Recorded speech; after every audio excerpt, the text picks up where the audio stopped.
मेरे स्टूडेंट्स, हम लोग आज 6th क्लास में डिस्कस कर रहे हैं। 6th क्लास में हम लोग अफर्मेटिव सेंटेंस में चर्चा किए हैं कुछ देर पहले।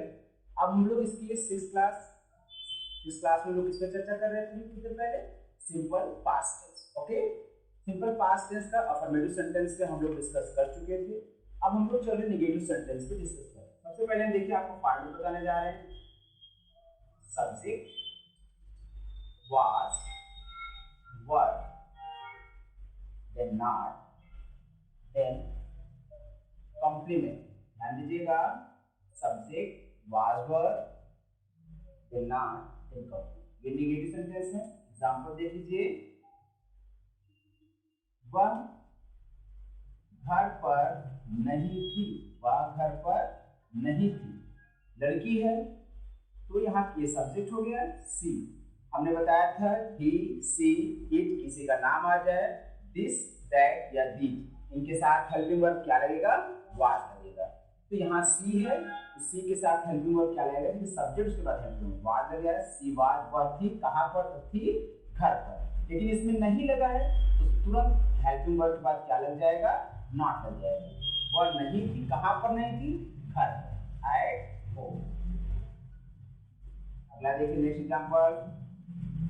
मैं कोचिंग में नहीं था, मैं कोचिंग में नहीं था। अब मैं मतलब आई, ये सब्जेक्ट हो गया। आई के साथ हमने बताया था हेल्पिंग वर्ब वाज लगेगा। आई वाज, और हेल्पिंग वर्ब तुरंत बाद नॉट आ जाएगा। I was not in coaching. Coaching में नहीं था, हम कोचिंग के इनर साइड होती है इसलिए हमने इन लगाया, कोचिंग में नहीं। अगला देखिए, वो लड़के ईमानदार नहीं थे। ध्यान दीजिएगा, वो लड़के ईमानदार नहीं थे। वो लड़के एक साथ आ गए, वो लड़के एक साथ आएगा, क्या बन गया? सब्जेक्ट बन गया। तो वो लड़के हो जाएगा दोज बॉयज। ध्यान दीजिएगा, दोज बॉयज एक साथ आ गए, ये प्लूरल हो गए। और प्लूरल के साथ दीज, दोज के साथ हमने बताया था हेल्पिंग वर्ब वर लगेगा। ठीक है ना? Those boys were not on. Next example, वह वहां नहीं था, वह वहां नहीं था। एकदम सिंपल है। वह बोले तो ही, इसके बाद ही के साथ हमने बताया हेल्पिंग वर्ब वाज, तुरंत सब्जेक्ट बाद हेल्पिंग वर्ब आएगा ना। अगर नेगेटिव है तो नॉट आएगा, हम नेगेटिव ही बता रहे हैं आपको, नॉट आ जाएगा। अब वहां के लिए क्या हो जाएगा? There, was not there.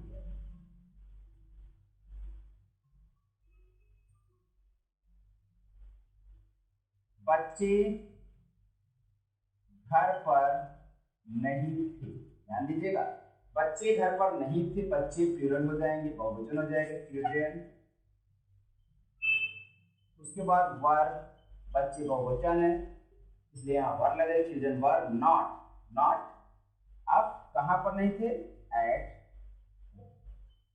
ठीक है, ये नेगेटिव सेंटेंस के हमने फॉर्मेट बताया, उसके बाद उसके एग्जांपल्स बताए हैं। अब हम लोग चलते हैं इंट्रोगेटिव सेंटेंस नंबर सी। देखिए, हमने आपको बताया था कि हम अब आपको बताएंगे इंट्रोगेटिव सेंटेंस में उसके नेगेटिव भी इन्वॉल्व कर देंगे, जिससे आपको interrogative negative C D portion ना पढ़ना पड़ेगा। नॉर्मल केवल नॉट लगाना ही रहता है, इसलिए इसी में ही हम आपको उसको बता देंगे, इसी में हम चर्चा कर लेंगे, जिससे आपको एक्स्ट्रा डी की आवश्यकता न पड़े, क्योंकि बहुत आसान है, कोई दिक्कत नहीं है। ध्यान दीजिएगा आप लोग, इंट्रोगेटिव सेंटेंस, इंट्रोगेटिव सेंटेंस।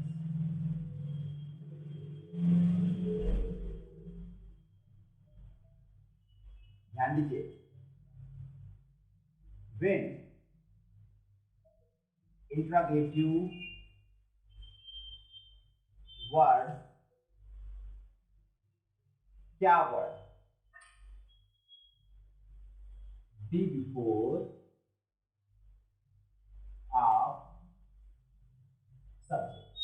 ध्यान दीजिएगा, जब इंट्रोगेटिव वर्ड क्या word be before of subject, जब क्या वर्ड, ठीक है, क्या शब्द जब कर्ता से पहले हो। देखिए, इंट्रोगेटिव में दो फॉर्मेट चलते हैं।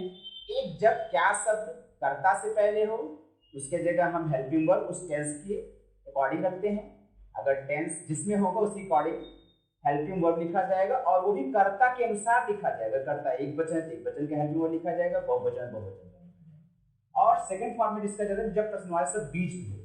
जब प्रश्नवाची शब्द बीच में होता है उसमें सबसे पहले प्रश्नवाची शब्द की इंग्लिश लिखी जाती है, उसके बाद तब हेल्पिंग वर्ब की चर्चा है। तो ध्यान दीजिएगा, एग्जाम्पल हम आपको बता दे रहे हैं। क्या वह वहां थी? ध्यान दीजिए कि क्या शब्द पहले आया, क्या वह वहां थी। जो क्या शब्द पहले इस टेंस में हेल्पिंग वर्ब ने बताया है was, was, then subject, then complement। हम लोग चर्चा कर रहे हैं सिंपल पास्ट टेंस का, इंटरोगेटिव सेंटेंस पे बात कर रहे हैं। और उसके बाद अब हम लोग चलते हैं क्या वह वहां थी। अब देखिए जब क्या शब्द पहले करता मतलब वह वहां थी लड़की है, सी, तो वाज यहां लग जाएगा अकॉर्डिंग टू सब्जेक्ट। सब्जेक्ट एक वचन है तो ही, सी, इट, दिस, दैट, इन सबके साथ हमने बताया था वाज लगेगा। वाज, ही, यहां सी लगेगा, लड़की है सी। वाज सी देयर, सिंपल है। क्या वह घड़ी, क्या वह घड़ी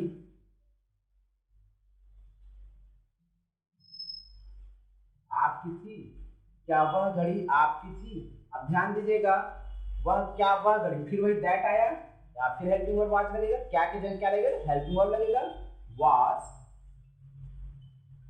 दैट वाज। देखिए एक साथ आया है, एक साथ आया है, ठीक है, नाउन प्रोनाउन एक साथ आया है, इसलिए सब्जेक्ट हो गया, इंडिकेट कर रहे हैं हम, ये सब्जेक्ट है, ठीक है ना।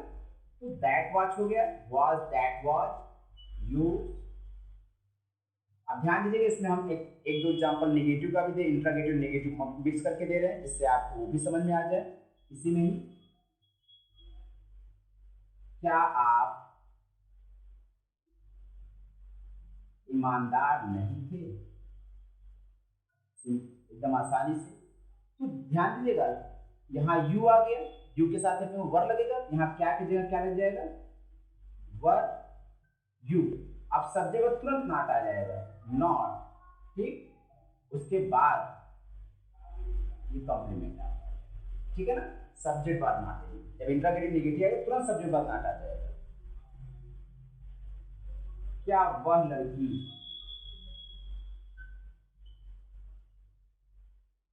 सुंदर नहीं थी? ध्यान दीजिएगा, क्या वह लड़की सुंदर नहीं थी? तो वह फिर आ गया, इसलिए यहाँ पे क्या की जगह वाज लग जाएगा। अब वह लड़की एक साथ है, इसलिए फिर एक साथ लग जाएगा दैट गर्ल। अब नॉट है, नॉट सब्जेक्ट बाद में कहा तो नॉट लगेगा। Was that girl not beautiful, ये आपका एडजेक्टिव कॉम्प्लीमेंट हो गया, क्योंकि ब्यूटीफुल क्या है, आपका एडजेक्टिव है। ओके, अब इसका सेकेंड स्टेप देख लीजिए। When interrogative words being middle, ध्यान दीजिएगा जब प्रश्नवाचक शब्द क्या हो, बीच में हो। एग्जाम्पल देख लीजिए, आप वहां क्यों थे? आप वहां क्यों थे? देखिए जब प्रश्नवाचक शब्द बीच में हो, इसकी अंग्रेजी हम क्या करते हैं, पहले लिखते हैं interrogative word, then helping verb was were, then subject, उसके बाद आपका कॉम्प्लीमेंट, ठीक है ना। ये आपका फॉर्मेट है ताकि आपको बनाते समय कोई असुविधा ना हो, कोई दिक्कत ना हो, कोई प्रॉब्लम आपके सामने न करे। बस आप फॉर्मेट को समझ जाएंगे, ट्रांसलेशन बहुत आसानी से कर सकते हैं।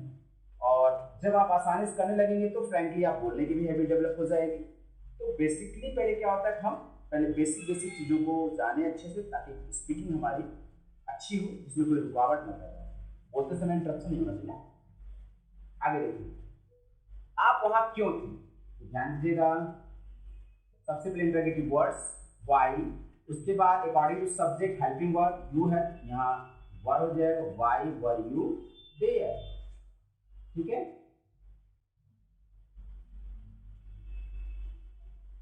वहां कौन था? ध्यान दीजिएगा, वहां कौन था। देखिए वहां कौन था, तो कौन के लिए क्या हो जाएगा, who already as a subject work करता है। ओके, हु वॉज देयर, वहां कौन था। अब एक नेगेटिव का भी इसमें एग्जांपल ले ले रहे हैं जिससे आपको दिक्कत न हो। वह पेन मेरे लिए उपयोगी क्यों नहीं था। वह पेन मेरे लिए उपयोगी क्यों नहीं था, ध्यान दीजिएगा सबसे पहले क्यों के लिए वाई वाज, तुरंत इंटरगेटिव वर्ड्स के बाद तुरंत देखिए helping verb according to subject. अब वह पेन बोले तो दैट पेन, अब इसके बाद तुरंत सब्जेक्ट बाद नॉट लग जाएगा, नॉट। याद रखिएगा सब्जेक्ट इंटरगेटिव हमेशा सब्जेक्ट बाद नॉट ही आएगा अगर नेगेटिव में रहता है तब, और नहीं नेगेटिव में तो सब्जेक्ट बाद आप कॉम्प्लीमेंट लगाएंगे सिंपल टेंस में। और अगर सिंपल टेंस नहीं है, अगर एक्शन वाला टेंस है तो तुरंत आप सब्जेक्ट बाद क्या लगाएंगे, एक्शन लगाएंगे अगर नेगेटिव नहीं है। तो why was that pain not useful, useful और उपयोगी किसके लिए, फॉर मी, मेरे लिए।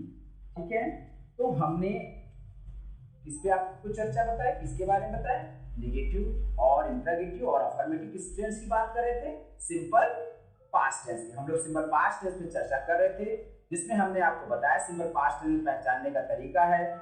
क्या तरीका है कि था थे थी, वाक्यांत में था थे थी जिसमें कोई एक्शन हो कोई क्रिया हो, इसमें हेल्पिंग और वाज पर लगेगा। उसको अफर्मेटिव हमने सारे स्टेप बताए हैं कि he see it, okay, this that के साथ वाज लगेगा, यू वी दे दी दोस्त के साथ वर्ड लगेगा। उसके बाद हमने अफर्मेटिव के सारे एग्जांपल्स आपको बताए, फिर नेगेटिव एग्जांपल बताए, फिर इंटरगेटिव बताए। और इसके बाद आप बस केवल एक बार केवल आप अच्छे से रीड कर लेंगे और अच्छे से अगर आप एक बार पढ़ लेंगे अच्छे से, तो ये सिंपल पास्ट टेंस की प्रैक्टिस आप बहुत आसानी से कर लेंगे और उसके साथ साथ अपने स्पीकिंग स्किल में से आप डेवलप कर लेंगे और इसे इस्तेमाल भी बहुत अच्छे तरीके से कर लेंगे। ओके, अब हम लोग इसके बाद 7th क्लास में हम लोग चलेंगे tense with action. Is that clear? Okay.